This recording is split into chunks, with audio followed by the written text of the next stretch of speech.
Well, good evening, guys. I'm Captain Mike here with Captain Charlie. Tonight we're going to talk to you about bluefin tuna fishing. But first, just a quick public service message from about the Virginia Saltwater Sportfishing Association.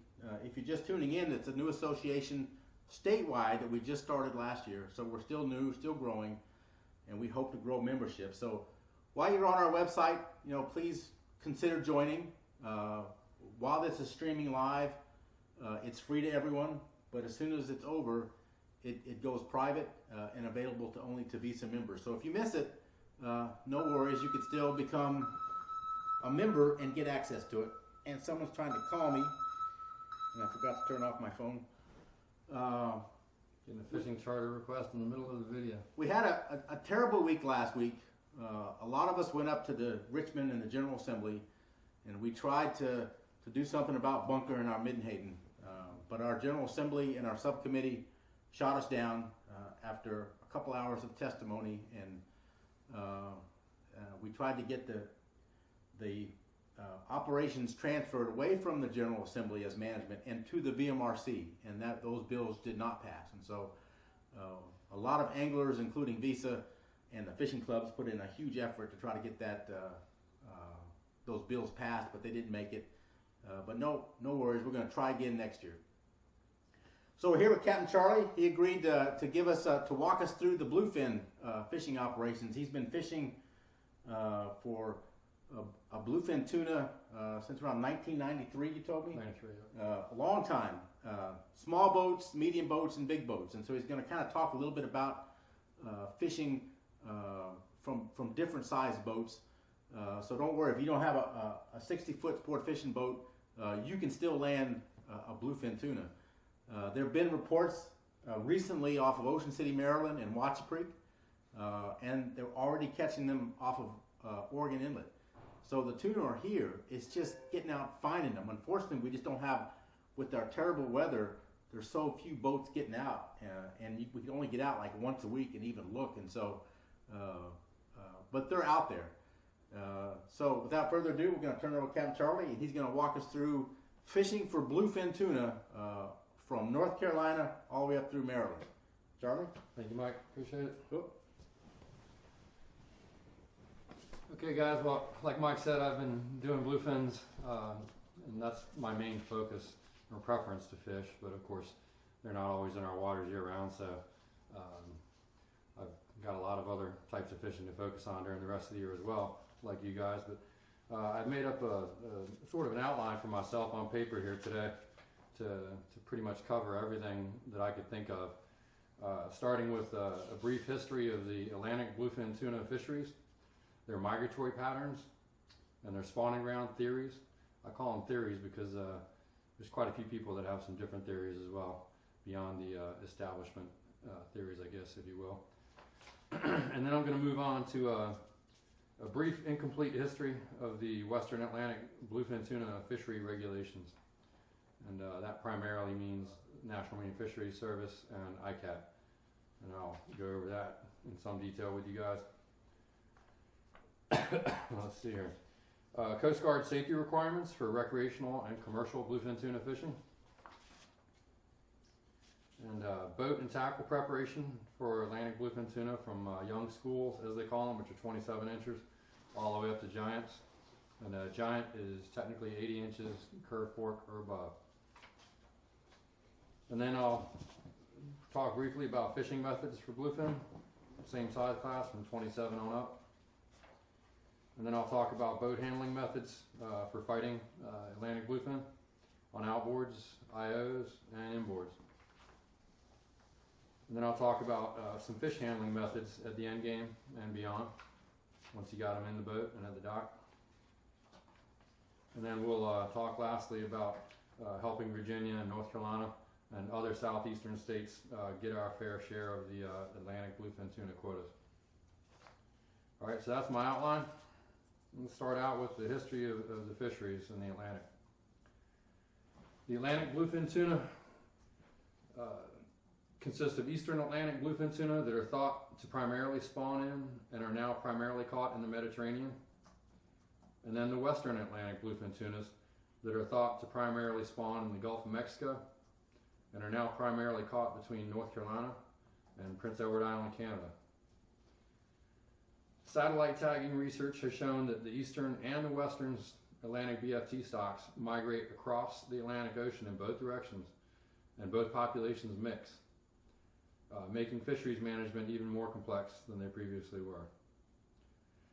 Eastern Atlantic bluefin tuna fisheries range from thousands of years of documented fisheries in the Mediterranean, including cave drawings of bluefin tuna from thousands of years ago, to just over 100 years in the North Atlantic for Scandinavian countries, Germany, and France, where commercial fishing during the summer and early fall months soared to tens of thousands of tons of catch in the early 1900s, after which huge canneries were set up in some countries starting in 1910, and sport fishing for bluefin tuna over there became popular from the 1920s to the 1950s, including magazines and tournaments and everything in those countries, until their bluefin fisheries crashed in the 1950s to the point where people weren't catching any anymore. So now bluefin tuna are infrequently seen or caught in the North Atlantic countries over there, although recent satellite tagging data and tagging efforts are showing considerable migration nowadays in the North Atlantic, including off of Ireland and the Scandinavian countries. Eastern Atlantic bluefin tuna fisheries and catch tonnage are now dominated primarily by the Mediterranean countries, who since the 1990s have introduced hundreds of purse seine boats and coastal net and penning farms that pen their net caught bluefin and fatten them up for market sale when prices are high over in Japan or just when income is desired. With high levels of illegal fishing that has been documented to have at least doubled their allowable quota. And they are also allowed to commercial fish for bluefin tuna down to young school football size fish, unlike the 73-inch minimum for commercial harvest here in the United States. So they've got big problems, in our opinion, over there in the Mediterranean. And you got countries like Morocco and Libya that are doing it. And you can imagine with as much problems as we're having with those countries on other political and diplomatic fronts, how much of a difficulty we would have in policing their purse seining and penning of tens of thousands of bluefin tuna. And it's particularly troublesome because once they pen them up to fatten them up for a year or two, they can't go to their spawning grounds and breed theoretically anymore, although there have been some reports of the milk and stuff in the pens. Eastern Atlantic bluefin tuna overfishing and the higher rate of penning since the 1990s has likely played a significant role in the decline of our Western Atlantic bluefin tuna populations since the 1990s, because they cross the Atlantic and they mix in both directions, and the penning, as I mentioned, likely prevents further spawning. And the U.S. and other countries have in the past 5 years had some success in establishing smaller quotas for the Eastern Mediterranean fishery and better enforcement, at least on paper. Western Atlantic bluefin tuna fisheries have no documented 1,000-year history as with the Eastern Atlantic bluefin fisheries. And on this side, it was the Recreational Sport Fishing Center that began first, with Ernest Hemingway and others bringing fame to it in the 1930s off Bimini and Capt. And up to the north, there was the Shark Cup tournament beginning in the 1930s in the Canadian waters. As with the eastern fisheries, overfishing led to declines beginning in the 1950s and continuing through the 1970s and 80s with the introduction of purse seiners and longliners here in the U.S. Since then, Western Atlantic fishery quotas have been cut substantially to allow rebuilding of the stock, primarily starting in 1982. And purse seiners and longliners have been cut in quota and closely scrutinized via onboard observers and video monitoring programs that just came out. And then also directed fishing for bluefin tuna in the Gulf of Mexico spawning grounds has now been banned. Western Atlantic bluefin tuna fisheries in the United States have been dominated by New England states since the 1950s. And this domination has led them to label themselves as the traditional U.S. bluefin tuna fishery. And that's typically Massachusetts and Maine and those New England states. When bluefin tuna fishing took off in North Carolina in the early 1990s, the New England bluefin fishermen began using this traditional fishery claim to get NMFS to close the bluefin fishery when North Carolina fishermen began catching bluefin, regardless of there still being available quota and thus began a long battle for quota share by North Carolina and other southeastern bluefin fishermen, including Virginia bluefin fishermen, which continues today. The New England bluefin fishermen thus far have developed and maintained much better organization and political representation for their bluefin fishermen than southeastern states, and they do that through the collection of hundreds of thousands of dollars, and sometimes more in a good fishing year, of dues to their representative organizations. For example, most of their fishermen pay a certain percentage of every single fish that they sell into these organizations to help represent them politically. These dues are then used to pay professional fishing lobbyists six-figure salaries to lead their organizations, make financial contributions to influential politicians, and otherwise do all they can to benefit the New England bluefin fishermen and keep their bluefin quota from being allocated to or caught by others, such as North Carolina or bluefin or Virginia fishermen. I don't knock them for this. It's pretty smart business for them to do that, and I'm sure they feel it protects their livelihoods and their family incomes. And everybody wants to protect those things, especially nowadays. We might be doing the same thing if the tables were turned and it was our traditional fishery, although the lost quota and income on December 31, when the quota expires nowadays, seems foolish and selfish to me. I think they should, if they can't catch their fish by the end of October or November, they shouldn't object to NMFS letting us roll our quota over further into the year and catch them when they're in our water, instead of just letting them waste and go away. I'll move on to the history of our bluefin regulations over here on the west side of the Atlantic. The U.S. National Marine Fisheries Service, otherwise known as NMFS, which itself has been around since 1871, which is 145 years, believe it or not, began regulating Western Atlantic bluefin tuna on an annual quota basis around 1982. Prior to that, there were no formal U.S. government annual quotas for Atlantic bluefin tuna, and all management was voluntary by fishermen or performed by the regional fishery councils, other than evaluation of possible bluefin listings under the Endangered Species Act in the 73 to 75 period. Again, this is a brief, incomplete history. Some of the details back in the 60s and 70s there, I don't have a full picture of yet.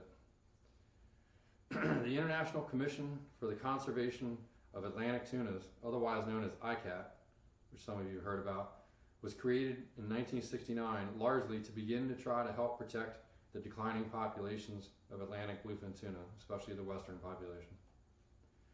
Congress passed the Atlantic Tunas Convention Act, otherwise known as the ATCA, in 1975 to codify the obligations of the United States in the ICAT and to keep longliners and purse seiners out of the Gulf of Mexico Western Atlantic bluefin tuna spawning grounds.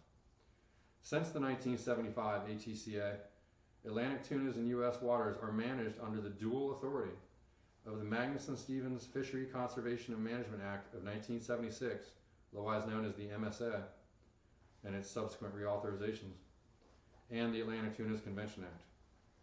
The ATCA authorizes the Secretary of Commerce to implement the binding recommendations of ICAT, and since the 1990s, that authority has been delegated to the NMFS Highly Migratory Species Division, otherwise known as HMS, which is located here in Silver Spring, Maryland.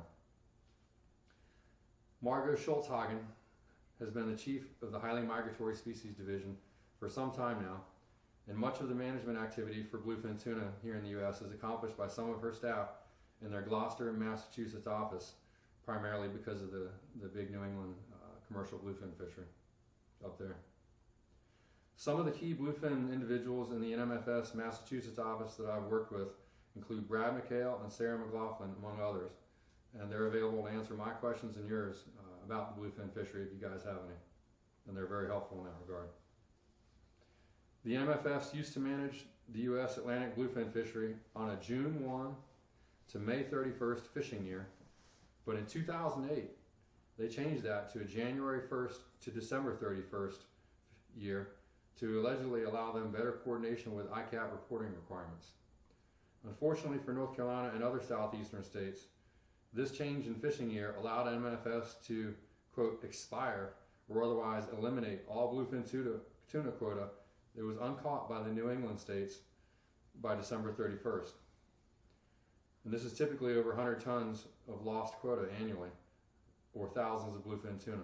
on December 31st, and thus North Carolina and other states can no longer fish on their uncaught quota during the January to May months, when the bluefin tuna, especially the bigger ones, have typically been in our waters for the past 10 years. This has cost North Carolina, Virginia, and other states, and thus the United States overall, not only lots of fishing opportunities and meat on our tables, but it's also cost us tens of millions of dollars in bluefin tuna commercial sales and fishing-related revenue, including lodging, restaurants, marinas, maintenance, etc. It has also maintained our NMFS catch tonnage at low levels, which contributes to maintaining New England's dominance of the bluefin fishery, their traditional fishery label, and their associated regulatory influence. The NMFS Atlantic bluefin tuna regulations break down the fishery into commercial and recreational quota and permit categories. Remember those two, quotas and permits. Quota is the total U.S. bluefin tuna quota in metric tons of fish allocated by ICAT and adjusted for prior year underages and overages, and is divided into one recreational amount known as the angling category quota, and 5 commercial amounts known as the general category quota, the harpoon category quota, the longline category quota, the purse seine category quota, and the trap category quota. And there's also one miscellaneous category known as the reserve category quota, the latter of which is used to manage annual quota shortages, uncaught quota, and hedge type issues such as longline dead discards and other management needs as they rise throughout and after the management year. Most VSSA, otherwise known as VISA, bluefin anglers will be concerned with how much tonnage is available to them in the recreational angling category quota for each calendar year starting January 1st and ending December 31st. The angling category quota is subdivided into north and south subquotas, with the latitude dividing line being in southern New Jersey. So the south subquota for each size class of bluefin tuna is what VSSA BFT anglers should be interested in.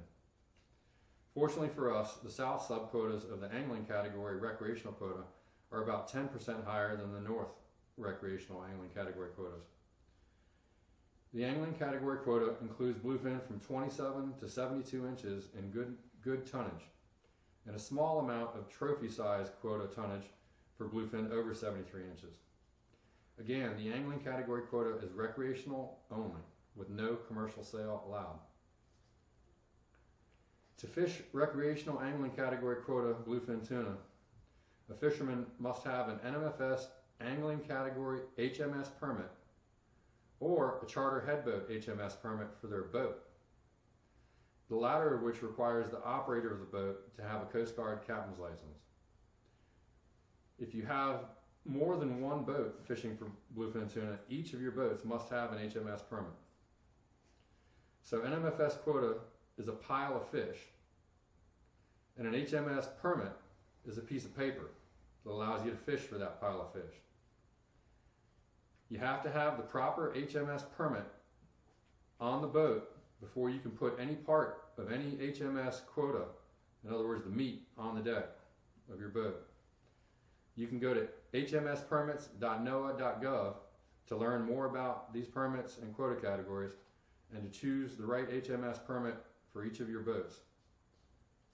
On that page, you'll see a tab called Info Center, and it has a drop-down menu list that has a library selection that takes you to a lot of educational material on the subject of bluefin and other types of tunas, as does their news section. To fish for commercial category quota bluefin tuna, fishermen must have an NMFS general category permit or a charter headboat permit, the latter of which requires the operator of the boat to have a Coast Guard captain's license. General category permit boats are not allowed to fish recreationally for any HMS, including bluefin, yellowfin, or any other HMS managed by NMFS, and are usually only true commercial fishing boats like full-time green stickers who do not do any recreational fishing at all. So someone who does recreational tuna or other HMS recreational fishing should not get a general category HMS permit. For example, I have a charter headboat permit for my 57-foot Sushi, And I used to have one for my 25-foot Sushi 2 boat before I got too busy to use it a couple years ago after I built the 57. With the charter headboat permit, my Sushi boat can fish both recreational on the angling category quota of bluefin tuna and any other recreational HMS. And I can also fish commercially on the general category quota of bluefin tuna. But the operator must have his or her Coast Guard captain's license to have a charter headboat permit for the boat. The remaining commercial HMS permits are the harpoon, purse seine, longline, and trap category permits. It's unlikely that any VSSA members will be getting one of these commercial permits, but if you want one, you can read about it on their permit website that I mentioned to you, or you can call the HMS staff directly to discuss the process and requirements if you decide that you want to become a harpoon fisherman. Coast Guard safety equipment requirements for recreational and commercial bluefin fishing. Pretty simple. For recreational HMS boats, you should go to coastguardboating.org/images/420.pdf. And that's a document that has all of the recreational safety equipment requirements. Similarly, for commercially permitted HMS boats, including charterhead boats, they have to have additional commercial fishing safety equipment as required by the Coast Guard and discussed in the Commercial Fishing Vessel Safety Act of 1988. And you can find those requirements listed by the Coast Guard.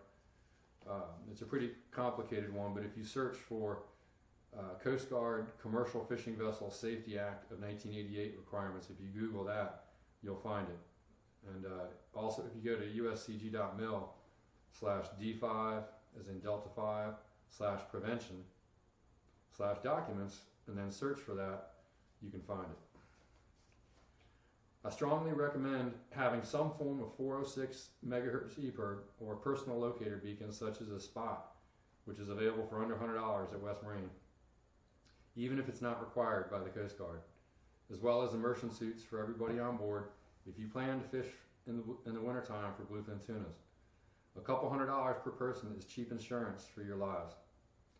If you fish solo, by yourself on a boat in the wintertime like I used to on the Sushi 2 boat, I consider it mandatory to have these, along with a safety harness, which you're wearing on your torso, with a D-ring on the back, clipped into a carabiner and a rope that goes to a cleat or something sturdy on your boat like a fighting chair, while fighting any bluefin over 100 or 150 pounds without anybody else on board. People have been taken overboard when they got caught up in lines and ropes, and you should have yourself strapped in so you don't wind up being a statistic. All right, next, boat and tackle preparation for bluefins from young school to giant. How are we doing on time, Mike? Good. 7:20. All right. Boat and tackle preparation for bluefins. Young schools, 27 inches, all the way up to giants. Depending on where you fish for bluefins, you'll want a reliable offshore fishing boat that can get you out to the traditional bluefin grounds or recent catch locations. This can vary from 1 to 80 nautical miles or more, depending on the year. Bluefin have tails, and they go where they want and when they want. And if you want to be successful in catching them, you have to have a boat that can get you to where they are, especially in poor winter, rough weather, and early spring weather. Safety precautions should be increased to match the risk of longer or more risky trips on a case-by-case basis, regardless of minimum Coast Guard safety requirements. Gunnels where rod holders are located for fighting large bluefins with heavy drag settings should be reinforced with 1/4 inch aluminum or 1/8 inch stainless steel backing plates with through bolts and locking nuts or washers and regular nuts on the rod holder boats. You don't want any flexing gunnels with 30 to 50 pounds of drag applied, and you don't want wood screws here for safety and making sure you catch your fish. You don't want any gunnels torn out, you don't want any rod holders torn out, hurt somebody and lose your fish. A good GPS plotter, a good fish finder that'll show fish down to 600 feet, and a good radar for increased safety in darkness and fog. I consider those to be essential for bluefin fishing. A rod, reel, and line appropriate for the size class of the bluefin in the area you plan to target is essential. I consider a good 50-pound class lever drag reel such as Shimano TLDs, Tiagras, or Talicas, or other comparable reels to be able to handle most any bluefin tuna up to around 300 pounds with little problem. And with the right angler and boat handling and luck, bluefins over 500 pounds can also be taken with 50s. Line test, line test should be 3 to 4 times the maximum full spool strike drag that you plan on using to fight the fish. So if you're fishing 30 pounds of drag a strike, you should have at least 90 to 130 pound line and leader. I use Shimano 130 Tiagras or 50 Talicas with up to 34 pounds of drag at strike with a full spool line for my giant bluefin fishing to make sure that I'm covered. But I used to use Shimano 50 TLDs and Tiagra LRSs with little problems on fish up to 300 pounds, especially with experienced stand-up anglers. A 700-pound bluefin dumped and smoked a client of mine on a Tiagra 80 in 1999 in 35 feet of water off Ocracoke one day. And that was the day that I sold all my 80s and bought 130s. The commercial boat next to me got $10,000 for the 700-pounder that he hooked the same time I did and brought in shortly after I lost mine. That hurt. So bye-bye to 80s if you really want to commercial fish. Commercial fishing has different consequences of lost fish than recreational fishing, but nobody likes losing a big fish regardless of how much they can or cannot sell it for. So always go loaded for the appropriate size fish you hope to catch.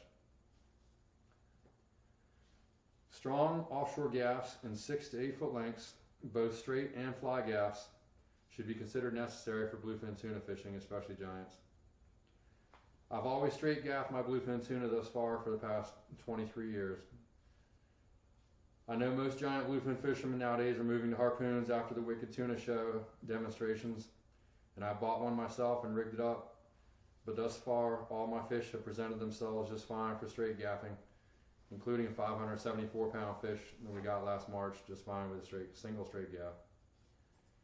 Gaffing to me seems to offer less risk of cutting your line, tangling someone who goes overboard with the rope and fish, and some fishermen have been killed from this accidental consequence of harpoon rope entanglement. And damaging the valuable meat of a bluefin also seems to be a risk for harpoon use to me. Lures of your preference for tuna, which bluefin tuna are typical in what they will eat. They will eat dead and live meat baits, plastic baits, wood baits, etc. Smaller bluefins tend to like smaller plastics like spreader bars and green machines better than larger bluefins. The larger ones, which tend to prefer large ballyhoo, mullets, and Spanish mackerel, either naked or some form of skirted lure like an islander, a Joe Shoot, or a simple sea witch, along with stick-dangled squids if you got a stick on your boat. And then live baiting of bluefish, menhaden, and other small bait fish works as well, especially on slow days where you're marking them. Bluefin also sometimes like deep baits off a planer, especially on slow days where you mark them but can't get them to eat on surface baits. My favorite trolling bluefin tuna baits are a blue and white Islander Hawaiian eye with a large ballyhoo or a mullet, and a red and white sea witch on my planer bait. I fish my planer baits with a rubber band breakaway off of a double snap swivel clipped to the planer line, and I reel in the planer rod after the bite so the fish is fought cleanly on the bait rod with no planer and no bridle disconnection required. It requires 2 rods, but to me it's worth it for not having to deal with the planer or the bridle. Fluorocarbon leaders are the choice for bluefin fishermen typically. Most people using 30-foot long leaders with a wind-on swivel to the main line and wind-on or big-foot rod guides to assure the swivel doesn't jam and you lose a fish. For smaller bluefin tuna, 60 to 100-pound leaders are fine. And if you're chunking, you can go even lighter all the way down to 25 or 30-pound test. For large bluefins, I like 130 to 200-pound leaders, fluorocarbon. If you can't get a bite and others are getting bites, I suggest you drop your leader test down a notch or 2 and put your baits further back away from the boat. In some cases where there's a lot of boats, like Ocean City, Maryland, especially the tuna tournament where there used to be 200 or more boats around the hot bite in June and July. Sometimes it takes almost half a spool back behind the boat to get a bite, and that unfortunately inevitably results in frantic cranking of your baits to try to prevent other boats from turning into your baits and running over your lines and cutting me off. Of course, we've all heard the VHF radio arguments and nightmares that result when that happens. So try to be respectful of other people trolling long baits. Try to look at their lines, talk to them on the radio, ask for permission to turn or when it's safe to turn. That makes things a lot easier in the offshore environment. Swimming ropes to swim a large bluefin behind the boat after you gaff them or harpoon them. Some of you that watch Wicked Tuna see this done, so you're familiar with it. It's done so that because lactic acid supposedly builds up in bluefin tunas during the fight, and swimming them for 5 to 20 minutes clearly brings their color back and results in better meat quality. You can see them light up after 5 to 10 minutes behind the boat, but I typically swim them for a little while longer to make sure that they're all cleaned out before I bring them up to the boat and bleed them. And I get most of the blood out of them while they're in the water, as long as there's no sharks around, before I bring them into the boat to minimize the mess on the boat. Let's see. Sushi buyers will tell you that if you don't swim your fish, the meat will be quote unquote burned or yaki, as they call it in Japan. In my case, I have a swim rope attached to the cleat in my boat with a carabiner clip on the end. I pass it through the mouth of the fish, back onto the rope, cinch it tight, and then I let the fish slowly back out into the water. If I have multiple people, sometimes I'll go back to the wheel and swim the fish 15 to 20 feet behind the boat like that, slowly, 1 to 2 knots, making sure they stay in the water to resuscitate. Or if I'm fishing solo by myself, I just lean over the side of the boat on my center console and one hand on the gaff and one hand on the swim rope to keep his mouth in the water until he's resuscitated. And in that case, you can really tell because he lights up right in front of your face and starts pulling against your arms. And that's when you know it's time to bleed him and bring him in. Some people pull their fish from the tail. You can see that on Wicked Tuna. Some of the guys pull from the tail. Different preferences, whatever floats your boat in that regard. I've always been of the theory that fish swim pointy end first to pass the water over their gills. They don't swim tail first, so I figure they must be more efficient getting the oxygen into their system face first than tail first. And I want the fish back in the boat as soon as possible, so I try to pull them face first. If you have any questions on marine biology like that, you can call Barbara Block out in California. You can go to tagagiant.com and also learn about a lot of conservation information on giants. She's one of the premier bluefin biologists in the world.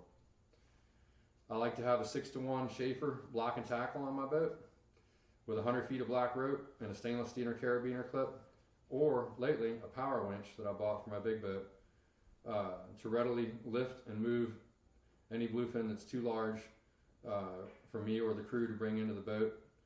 And also when we're trying to handle them and collar them and put them in the ice box or the bag, it also helps to have a lifting device like that. Schaefer makes outriggers and they also make sailing tackle, and they make a nice block and tackle kit 6-to-1. I've been using it for about 15 years now. On the Sushi 2, my center console boat, I also installed a custom folding gin pole that extended 13 feet above the water line to lift large bluefins like this when I'm fishing by myself. Even with multiple guys on the boat, lifting devices like this are welcome offshore after boating a large bluefin.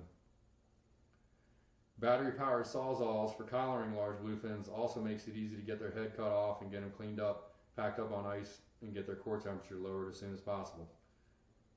A battery-powered sawzall is much easier than even a 10-inch serrated knife. So I'm going to have Mike pan up to the screen here. You can take a look at my 25-foot Hydrosport, otherwise known as Sushi 2.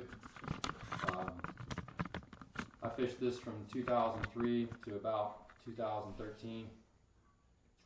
And rigged up with spreader outriggers to get the boats baits back nice and far and the line as high out of the water as possible. You can see the gin pole on the front of the boat with 100 feet of rope and the 6-to-1 block and tackle attached to it, all wrapped around in the folded position. When I get offshore, I fold it up. It snaps in with a stainless push pin, And then you got 13 feet above the water and a 6-to-1 block and tackle, and I got a cleat mounted to the gunnel right next to it. And so if I get tired pulling the fish halfway up, I can clean them off and get my wind back and then pull them up the rest of the way. If he weighs 600 pounds and it's a 6-to-1 block and tackle, I have to apply 100 pounds of force to lift the fish clean out of the water because it's 6-to-1 ratio. If he weighs 300 pounds, I only got to pull 50 pounds. And since I weigh 215 pounds plus clothes, all you got to do is hang from the rope and the fish comes right out of the water. I'll scroll through a couple other pictures here to show you other setup ideas on the boat. Back view. Close-up view here in the corner. You can see some swivel rod holders with some shorty bent butts and a big bent butt. When you're outfitting your boat, if you want to fish stand-up, you should have a little shorty bent butt like that little 80 Beastmaster that I'm showing in the picture there. And if you want to fish them like wicked tuna out of a rod holder, it's easier to have a large bent butt like the Tiaga 130 that's showing there. And you can get both sides from Lee Tackle or other rod holder providers. I also have regular non-swivel rod holders that you can see in the picture. Downrigger for pulling planers. You can also pull planers from electric reels, which is what I do nowadays. And you see the cleat there that has safety lines attached to it. That's essential for small boat fishing on big fish to make sure the rod doesn't go overboard if your angler drops it or if it snatches it out of the rod holder for some unknown reason, a big wave or something hits you and pops it out of the rod holder. You got gaffs, you can see them right in close proximity. Buckets, in case your line gets tangled or something, you need to push some line into a bucket real quick full of water. That'll keep the line from tangling if you gotta let the line go back out. Let's see here. There's a side view of the boat, and you can see all the rod holder organization. You see the proximity from the center console where you're trolling to where the rod holders are is pretty close. So when you're fighting a big bluefin, you can go from the rod to the throttles really quick. So if he comes at the boat faster than you can reel, you need to get on the throttles really fast, tighten up the line. So when you're setting up your small boats for bluefin fishing, these are some of the things to keep in mind. And feel free to call me or come down and look at the Sushi 2 in North Carolina if you want to get some ideas on how to rig your boat for giant bluefin fishing, especially solo. I caught about maybe a dozen giant bluefins on this boat fishing solo by myself between Southport, North Carolina and Oregon Inlet. All right, we can pan back over here, Mike. These days I've got, for the last 2.5 years, I've got a 57-foot Island Boatworks. That's the new sushi boat nowadays, with a big tuna stick on it. And so I have a luxury platform to fish from now, and I'm very blessed. But I understand how difficult and challenging it is for guys to fish off smaller center console boats, and have a lot of respect for them. And any questions you guys have for me, or if you want me to come fishing with you sometime, maybe to help you get your boat set up properly, just let me know. Let's see what time we at. 38. You good? I got a couple of questions for you if you want to take a. You want to wait till the end? I'll wait till the end. Yep. Let's see. Fishing methods for Atlantic bluefin from young school to, or let's see. Would it help you out if I answer questions now? Or? It's up to you. I just thought might break it up a little bit. Yeah. Let's go ahead and answer some questions on what we got now. We got one question from Rich. He says, do you anchor or chunk, or do you mostly troll, or do you do both? Nowadays, I mostly troll. Back in the 90s, down in Hatteras, when the giants were on the wrecks down there, sometimes we anchored up, but most of the time we just would pull up to a wreck. If we marked the fish, then we would just start throwing chunks and drift. But you know, in the Maryland, Virginia area, on the smaller bluefins, back in the 90s and early 2000s, it was pretty much standard, if you knew the fish were there, to go right on up, anchor, and just get your chunk line going and fish off the anchor. So I've done both, but I don't think I've anchored and chunked for bluefin in over 10 years now. It's either been drifting on the chunk or trolling. Another question from one of the charter captains. He says that he has a charter permit, but he's still a little unclear if he's allowed to sell a bluefin tuna as long as he's not on a paid trip, and he's got the the charter HMS permit, is he allowed to sell a bluefin tuna? It depends on the first fish that's caught of the day. That's the NMFS interpretation that I've heard. If you catch a bluefin over 73 inches and your intent is to sell the fish and you don't catch any further recreational fish, then you can sell the fish. That's my understanding. Okay. As long as he has the other safety gear too, correct? That is the requirement, yep. Yes. If you comply with the Commercial Fishing Vessel Safety Act of 1988 equipment requirements, you have your charter head boat permit, and you're within the commercial fishing season. In other words, the season is not closed. Like right now in the wintertime is January 1st to March 31st, unless the quota has already been filled. Right now the quota is still open and available. So if somebody with a charter head boat permit right now and all the safety equipment and a valid captain's license on board goes offshore and catches a bluefin over 73 inches and doesn't catch any recreational size fish prior to that, then they can take that boat back to the dock and sell that fish commercially. Okay. Question from Jamie. He wants to see if you can talk about, and you can do it whenever you want to, talk about any kind of different setup for the school bluefin tuna, not the giants, but the school bluefin tuna. How would your setup and trolling be different if you're targeting the schoolies? If I'm targeting the schoolies and I'm going to troll for them, then I would probably, on my big boat, set out 10 rods, or if I was on my small boat, I'd probably set out 8 or 9 rods, depending on how many people I have on the boat. I would have a combination of spreader bars, daisy chains, and ballyhoo baits, both surface and a deep rig to start out with. Unless there were already guys in the area that were just crushing them on surface baits, then I wouldn't bother with the deep rig.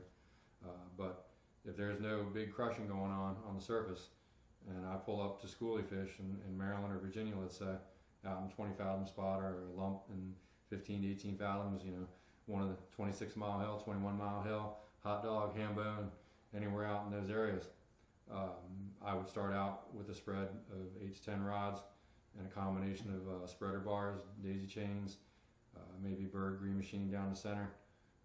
Everybody has their typical preferences. I like to have my long riggers. I like to have a blue and white on one side and a pink on the other if I'm just starting out. Or if it's just bluefin that I'm fishing for, I'll have a blue and white on one side and naked on the other. So would you characterize that as your spread is very similar to that of yellowfin tuna fishing? It's very similar to yellowfin, especially smaller yellowfins and more up north.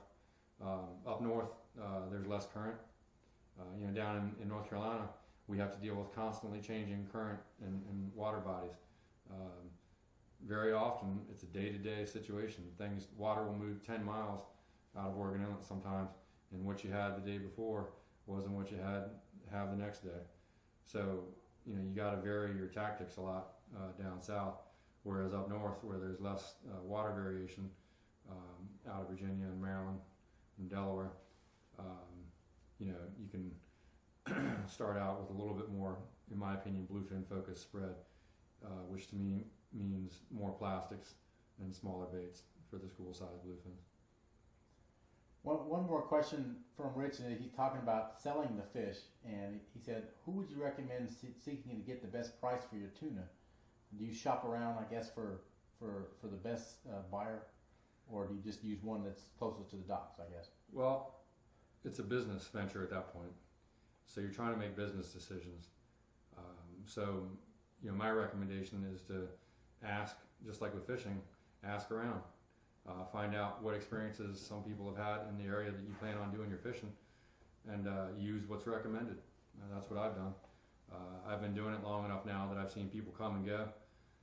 People that used to buy fish from me in Hatteras back in the 90s aren't around anymore, and there's different people that I've been selling to for the last 5 to 10 years. You know, and depending on how hot the fishery is, some of the buyers from up north in the Massachusetts area will not come down to North Carolina, and if it's really hot, sometimes they might, because they have overhead costs to set up their operation down in North Carolina, you know, move it down from up north.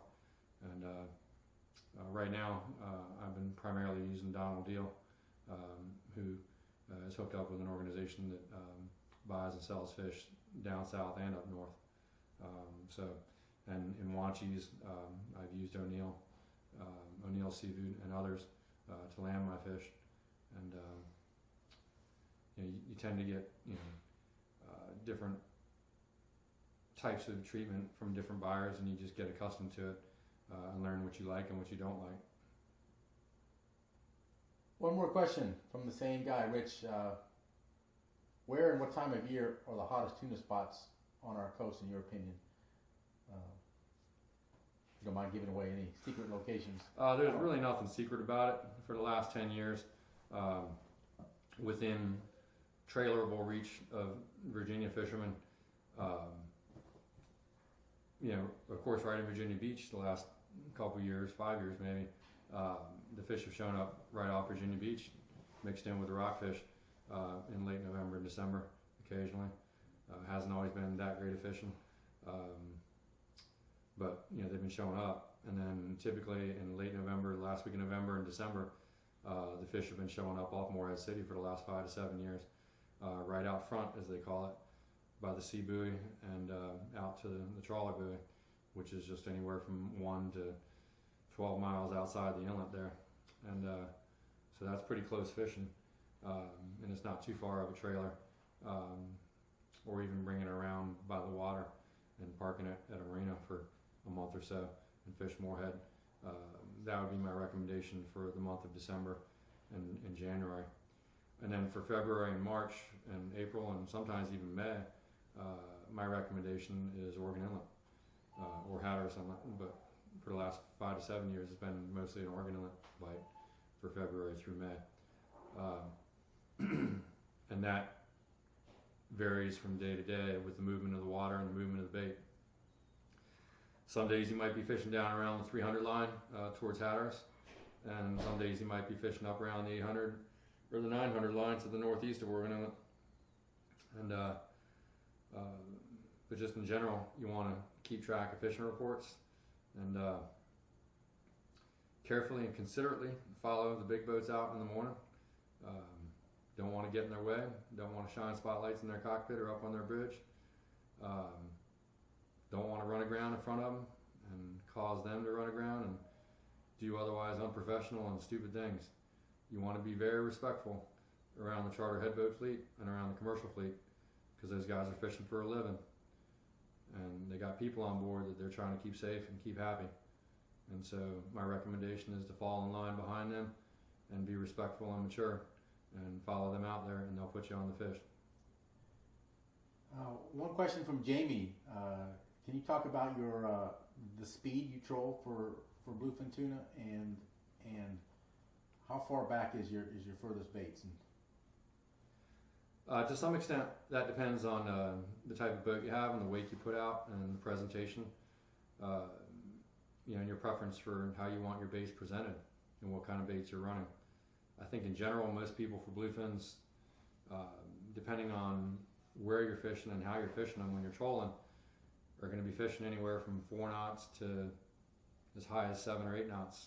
A lot of the Watch Creek guys back in the day, you'd see them trolling around the hills at 7 or 8, 9 knots. And for the school and large school and medium-sized fishes, up to 70 inches. And in my opinion, I have generally liked 5.7 to 6.7 knots. Seems to work the best for my boats and my baits.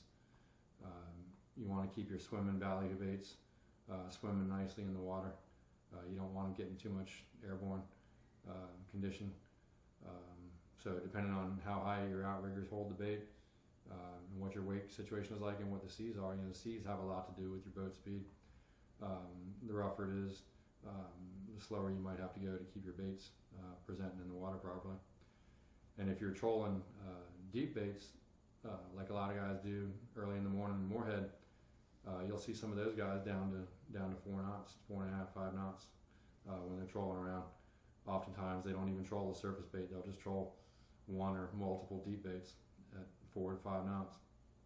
So that's a pretty variable answer to your question there. I would suggest go ahead and finish your presentation, and then we'll answer any more questions at the end. Okay. All right, fishing methods for bluefins. This kind of falls right in line here. Each area of the coast, as I mentioned, has its own traditional and proven fishing areas and methods. And you should check with the local experts and captains to see what is and is not working when you plan to bluefin fish in those areas. As a general rule, in the North Carolina and Maryland areas, smaller bluefins up to 70-inch length tend to prefer the 20-fathom line out to the 30-fathom line.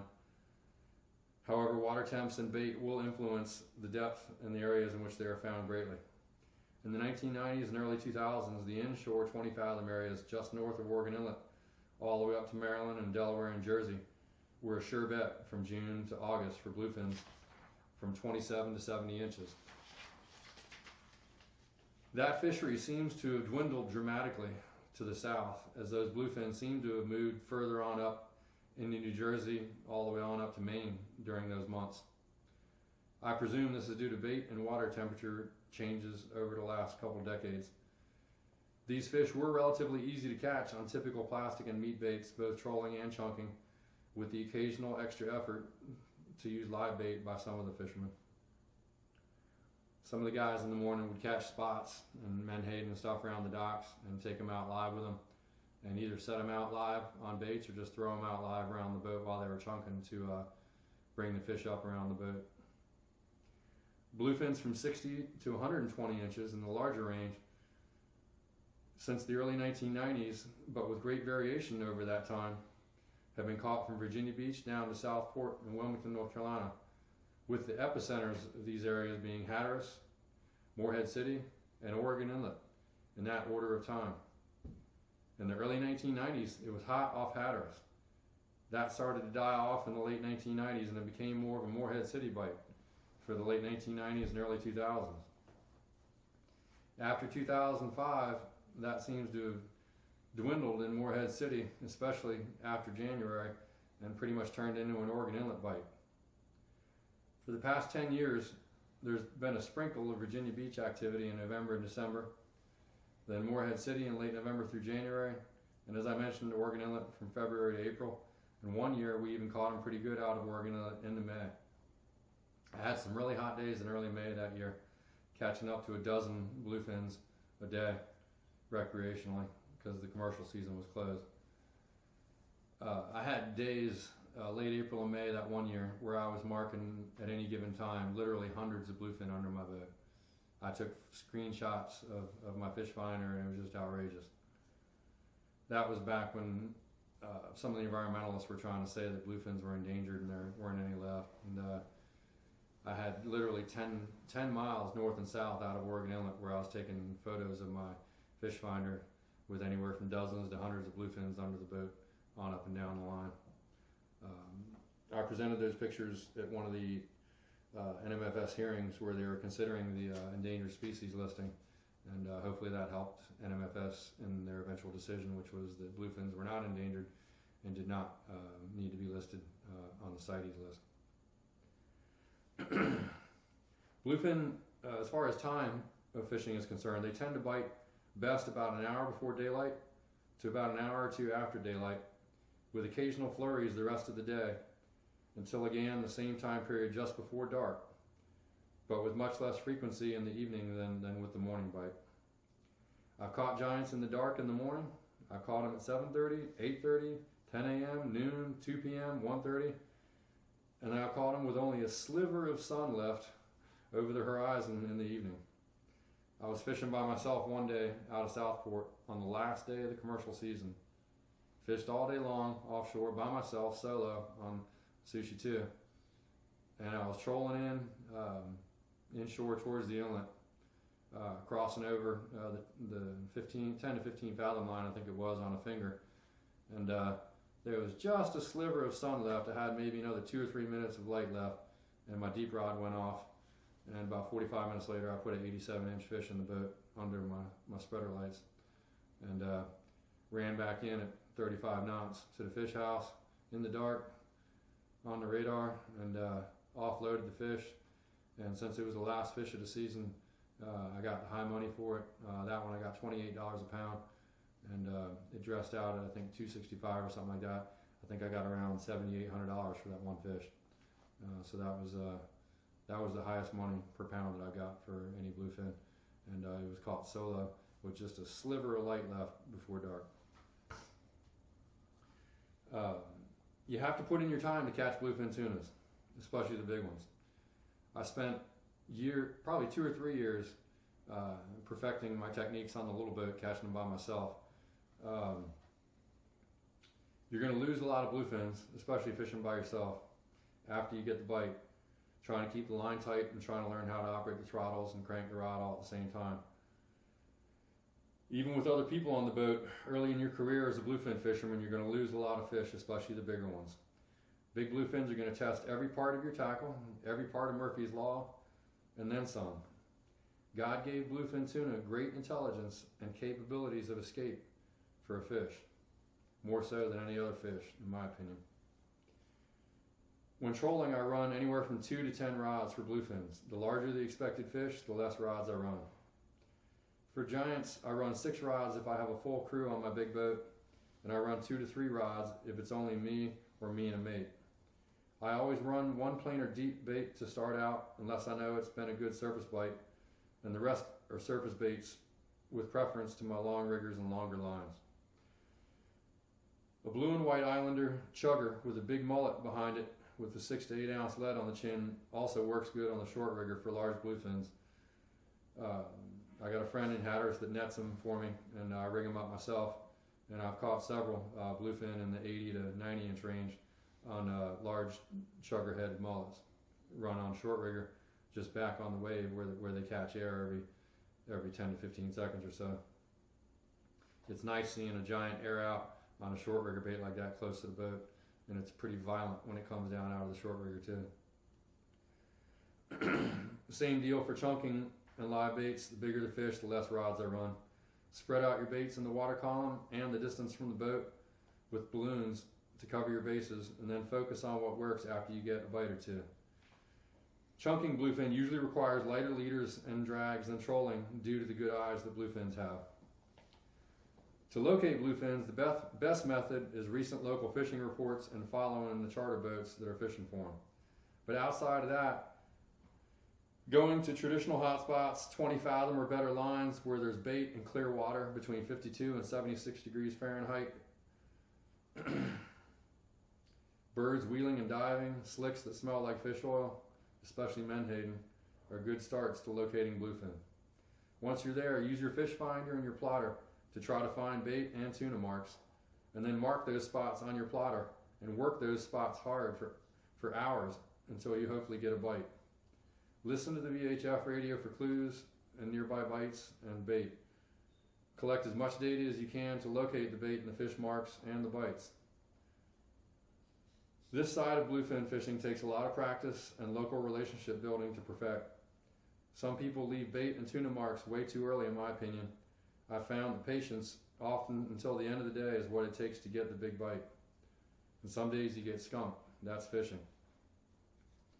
In 2013, I worked the same area of bait and fish marks from the morning until 1:30 in the afternoon before I got a bite on a 276-pound big eye that won the tuna division of the White Marlin Open and almost $600,000.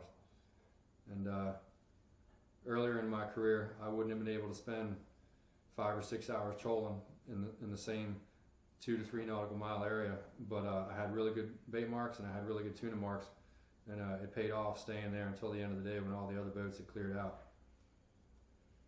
Sometimes you're going to get skunked. That's just tuna fishing. Boat handling methods for fighting bluefins from outboards, IOs, and inboards. Like other tuna, when you hook a bluefin, especially a big one, you have to weigh bringing in other lines versus trying for other bites on those other lines and not having to take the time to clear everything. If it's a big fish and it's screaming line off of a pretty decent drag, I clear all my lines right away and I go after the fish to minimize the amount of line in the water and to keep the fish aware of my constant presence and pressure on top of them, so as to not let the fish win any portion of the battle that might be mental. I think tunas are like dogs in their respect or lack of it for the authority of the fisherman at the other end of the leash. If you let them run and play with little discipline and little drag, they'll continue to play. and kick your butt for hours.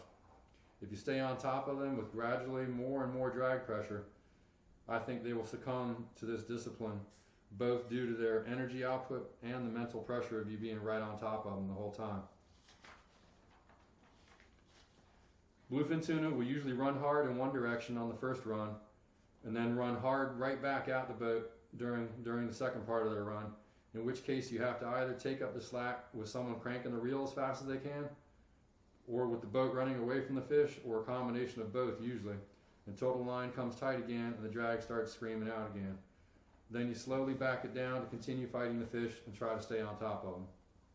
Do not move the boat with the fish unless you need to regain line, as moving the boat with the fish in the direction of where he's going makes it easier on the fish to get water over his gills and oxygen in his bloodstream to continue his battle. If you make the tuna work to move the water over the gills, in my opinion, the fight will be dramatically shortened, and I have found that to be the case. I pull away from the fish just enough to keep the line from getting under the boat dangerously, or into the props, the tabs, the shafts, etc., where it might get chafed and cut off. Bluefin will enter what most call the death circle when they get tired near the boat. Sometimes this takes 30 to 60 minutes depending on the tackle, the fish size, the boat operator, angler skill, etc. And the fish will spiral up to the boat in decreasing diameter circles. Be patient, keep the line tight and free of entanglement and nicks. Watch out for the fish darting under the boat rapidly. Be prepared for that on the throttles. And gradually increase the drag pressure as the fish tires, and keep it coming all the way to the gaff, but only to the point that the fish doesn't have enough strength to make another huge run and break the line via too much drag. If the fish takes off suddenly with a lot of force, your angler should be prepared to back off the drag just a hair to keep the line from possibly busting. It's a learned fine line of drag pressure versus time, boat handling, and good fortune to get a large or giant BFT on the gaff and in the boat. Don't be afraid to use your boat props as a means of keeping the line tight. If the angler gets tired and can't crank, or can't keep up with the fish that's running at the boat, then you have to use your props to tighten the line back up slowly but surely.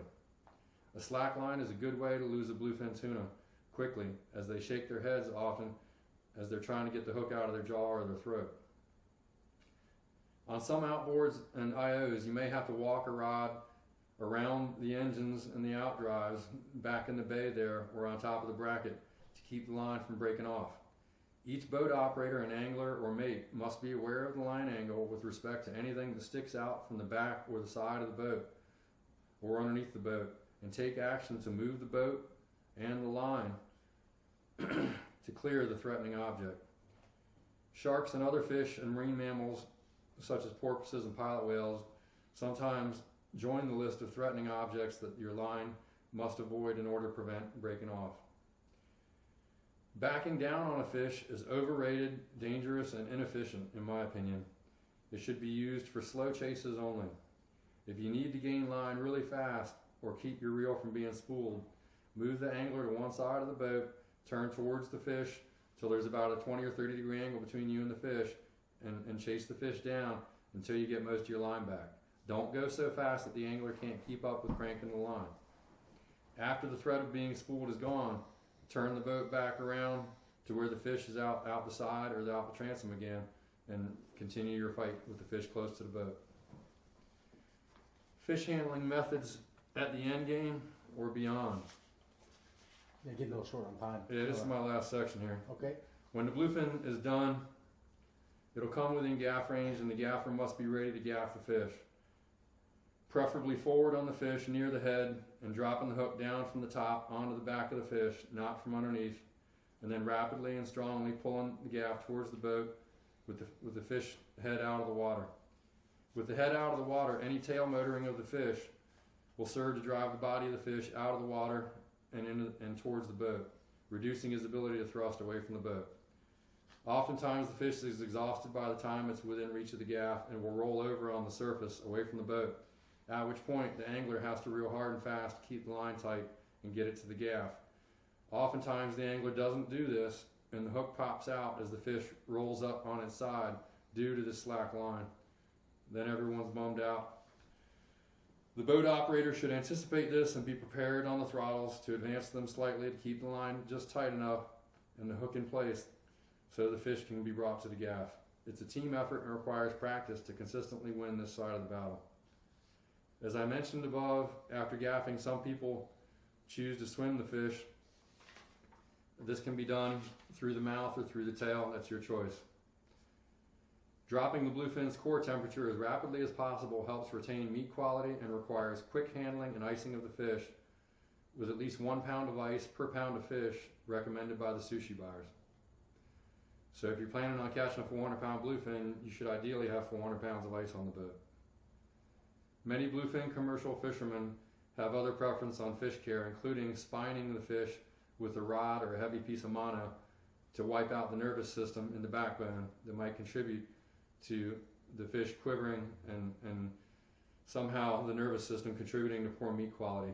A lot of the really good, successful, high dollar per pound longliner guys always spine their fish. Check with your favorite longliner or stick fisherman for his preferences and ask him to show you how to do it, and you'll learn many ways of caring for your bluefin after the kill. And one last subject I'd like to touch on, helping southeastern states like North Carolina and Virginia get our fair share of the Atlantic bluefin commercial quota. I've been working with the NMFS, the Winter Bluefin Association, which no longer exists, and the Southeastern Bluefin Tuna Association, which I started about 5 years ago. I've been working with these groups for over 20 years, trying to get the bluefin tuna commercial quota equality for North Carolina and other southeastern states. Right now, New England gets 90% of this quota and we get 10%. It's a little bit unfair. And the majority of the fish that they don't catch at the end of the year goes uncaught because the quota expires on December 31st before the fish are typically in our waters. In the early 2000s, the Winter Bluefin Association, led by Pete Manuel and Ron Whitaker and myself doing a lot of the writing, helped us get our first dedicated winter bluefin quota, which was 10%, which is what we still have. Nowadays, that's about 50 metric tons of quota, but it's still only 10%. It's more than we used to have, and we appreciate it, but we think that we should have an equal opportunity percentage-wise with the New England fishermen to fish for and catch giant bluefins. We need to organize better and contribute more money to our organizations to help us compete politically with these New England bluefin fishermen until we get our fair share.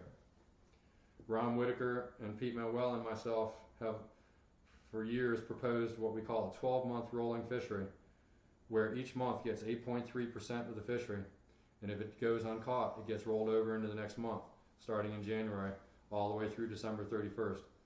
That way everybody would have an equal shot at bluefin tuna, regardless of their migration preferences for that year.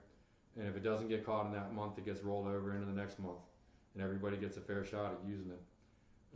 The New England fishermen have opposed that because by their calculation, there might be some years where we get 30 or 40% of the quota, and that would be unacceptable to them because that would establish us as more of a traditional fishery, and they would risk losing more of their quota and potential income.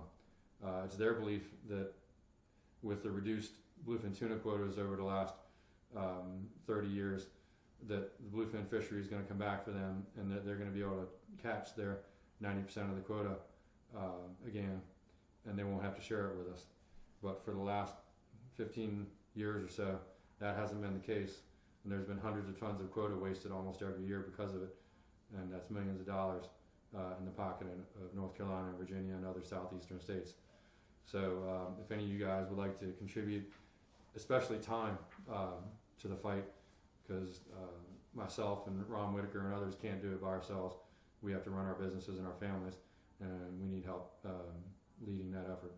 So I appreciate y'all listening tonight, and I'm available to answer any of your questions. So we got another question from David. This is a question about fishing off Ocean City, Maryland. So what would you say the best times of year to target bluefin tuna off Ocean City? In the 1990s and early 2000s, that would have been late May through late July or early August. The last 5 years, 5 to 10 years actually, the fishery hasn't been what it was. There's still bluefins coming through, and you pretty much see bluefin caught off Ocean City every year. But for the last 10 years or so, I have not been coming up to Ocean City until July for the tuna tournament. And so I haven't been focusing on early season May and June bluefin, which is probably the primary fishing months for them right now out of Ocean City. Of course, bluefin change their migratory preferences from year to year, so that could change again this year. But I would check with your local fishermen, both private and charter captains, to see when the bluefin are showing up. And I also recommend get more coverage out there. You guys should go out on your own and explore the traditional grounds starting in May to try to find the bluefins and get word out so that everybody can participate. I would say word of mouth is more reliable than using internet reports, because I know a lot of guys, when they start catching these trophy bluefin tuna, they keep that off the internet. So if you have friends, word of mouth is always better. That's true, especially on the private side, but on the charter side, the majority of the marketing comes from internet reports with pictures of fish. So especially Oregon Inlet and Ocean City Fishing Center, places like that, they're, and people's own private Facebook pages and websites, they're going to want to post to let people know that they're catching and attract clients. So yeah, internet reports, you have to be careful. And in my opinion, there's never anything better than fresh local reports from friends and acquaintances. But I try to use all the data sources, and internet reports are definitely part of that. You can also, because of the reporting requirements for National Marine Fisheries, you can check with your NMFS representatives to find out when and where landing reports are coming in. Question from Roy. He says, when looking at the SST charts, what really catches your eye when talking about temperature, chlorophyll, and current? Edges, as usual with most species.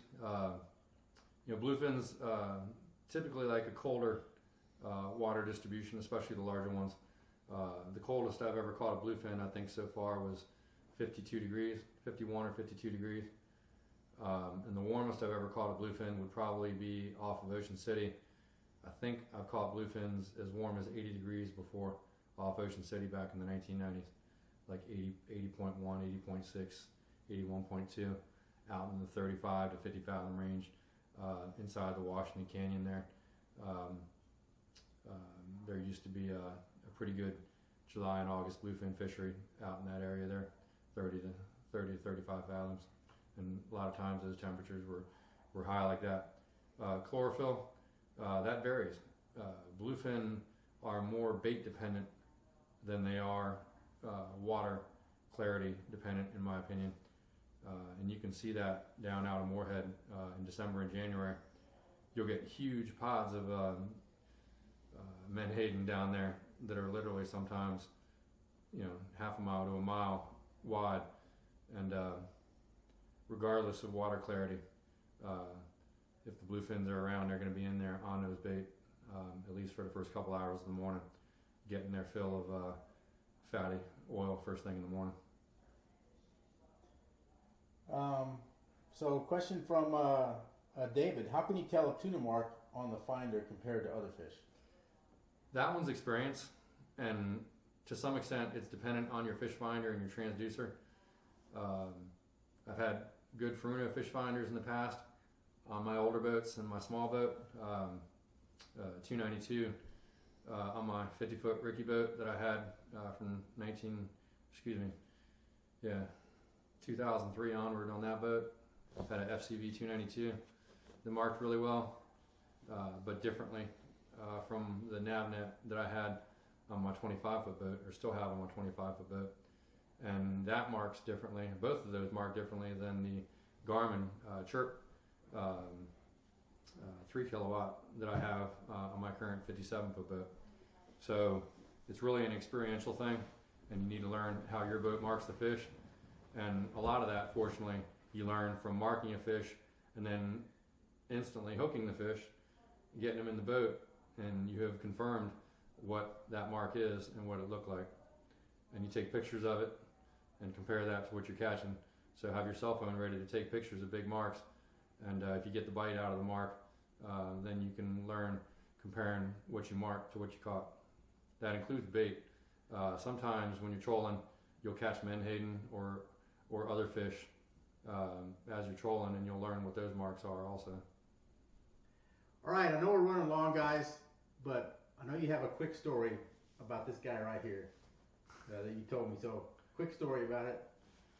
This is the $574,000 bait.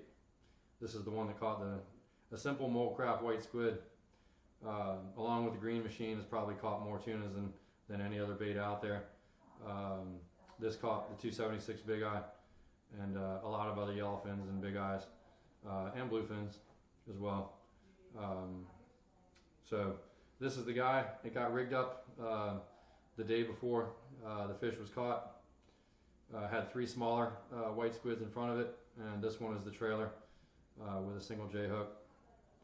And that's it for this guy, but I keep this one up on the mantle with the picture of my daughters, and for obvious reasons, it's a special bait in my career of fishing. All right. And it holds the world record, by the way, for the most money ever paid for a tuna fish.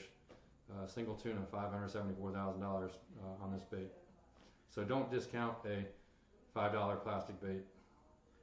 Well, all right, guys. Hopefully, Captain Charley helped you guys figure out how to get your game plan together to target the bluefin tuna off the coast of Virginia, North Carolina, and Maryland on your own boat, whether it's a small boat or a big boat. So I'm sure he gave you some great pointers and tips on how to get started.